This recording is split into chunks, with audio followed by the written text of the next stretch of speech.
Warahmatullahi wabarakatuh. Saya Diana Safitri dari Prodi PAI Pendidikan Agama Islam semester 7 dengan nomor NIM 2021000016 akan menjawab pertanyaan dari bimbingan konseling untuk memenuhi tugas UTS. Nah, pertanyaannya yaitu bagaimana pendekatan Islami bisa mengatasi masalah kejiwaan dan sosial. Sebelum itu kita harus tahu bahwa masalah kejiwaan atau gangguan jiwa merupakan penyakit yang berkaitan dengan jiwa dan raga yang disebabkan oleh faktor kejiwaan dan sosial seperti emosi yang memuncak yang mengakibatkan kekacauan dalam dirinya, rasa cemas yang berlebih, gelisah, dan depresi. Masalah kejiwaan itu bisa disebabkan oleh 3 hal, yaitu jasad atau fisik yang kurang kuat, 2 kolbi atau hati yang kotor, 3 yaitu akal yang tidak digunakan semestinya. Nah, hati yang kotor bisa menyebabkan sumber kegelisahan, kekhawatiran, ketakutan, kecemasan, dan kebosanan hidup. Oleh karena itu, kita bisa mengatasinya dengan melakukan pendekatan Islami. Pendekatan Islami yang dimaksud adalah suatu proses konseling individual yang esensinya mengarahkan klien agar memahami, menerima, menginternalisasikan, serta mengaktualisasikan nilai-nilai agama Islam dalam kehidupannya sehingga muncul kekuatan hati dan jiwa untuk kembali kepada fitrahnya. Apa saja yang bisa kita lakukan? Yaitu yang pertama, mendekatkan diri kita kepada Allah Subhanahu wa Ta'ala. Dengan kita mendekatkan diri kepada Allah, maka hati kita menjadi tenang. Dengan memperbanyak berzikir. Ala bizikrillahi tatmainnul qulub. Dengan mengingat Allah, hati kita menjadi tenang. Apabila hati kita menjadi tenang, itu kita bisa terhindar dari penyakit jiwa atau gangguan jiwa. Yang kedua yaitu banyak bersyukur. Dengan banyak bersyukur, kita lebih menghargai sesuatu dan bisa mencegah dari penyakit hati. Apa saja penyakit hati? Yaitu iri, dengki, sombong, kemudian dendam, kemudian senang melihat orang susah, sedih ketika melihat orang senang, sedih ketika melihat temannya senang, mendapatkan penghargaan atau mendapatkan sesuatu yang berharga, kita menjadi sedih.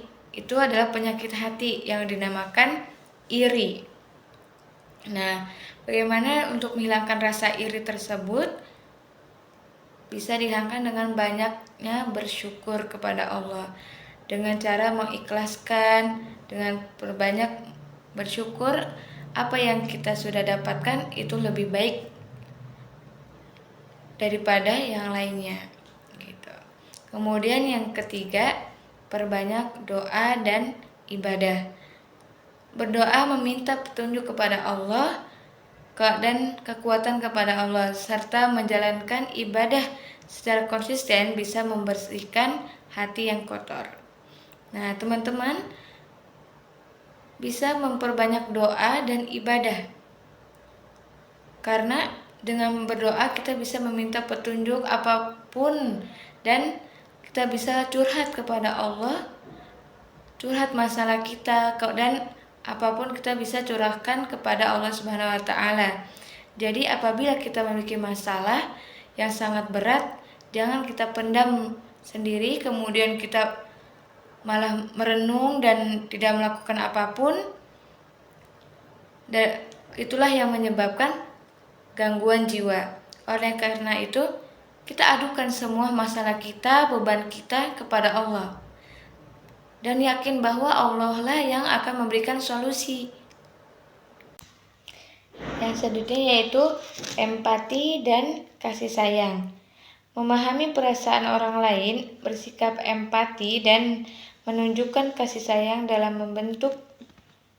membentuk hubungan yang baik antar manusia dan mengurangi konflik. Nah, dengan kita bersikap empati, kemudian kita menunjukkan kasih sayang, saling tolong-menolong, saling membantu, itu bisa menambah erat hubungan kita kepada manusia dan menjauhkan kita dari permusuhan. Karena permusuhan dapat menambah masalah dalam hidup kita yang bisa mengganggu kejiwaan kita. Dengan rasa empati dan kasih sayang ini bisa mengurangi masalah dalam hidup dan mencegah dari gangguan jiwa. Kemudian selanjutnya yaitu belajar memaafkan dan bersabar. Dengan belajar memaafkan orang lain serta memiliki kesabaran dalam menghadapi cobaan hidup dapat menghindarkan manusia dari tindakan yang merugikan. Nah, dengan belajar memaafkan kesalahan orang lain dan tidak menaruh dendam, itu bisa mengurangi masalah dalam hidup kita. Sehingga kita jauh dari masalah-masalah kejiwaan. Karena masalah kejiwaan juga bisa disebabkan oleh dendam, perasaan penyakit hati yaitu dendam. Dengan kita menaruh dendam kepada orang lain dan tidak mau memaafkan, itu menambah masalah dalam hidup kita yang membuat hati kita tidak pernah tenang. Nah, itulah yang membuat masalah dalam kejiwaan. Tapi apabila kita memaafkan, maka hati kita menjadi tenang dan tidak memiliki masalah pada siapapun. Sehingga kita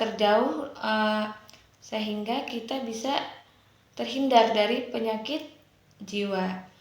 Kemudian kita juga harus belajar bersabar dalam menghadapi cobaan yang kita sedang hadapi.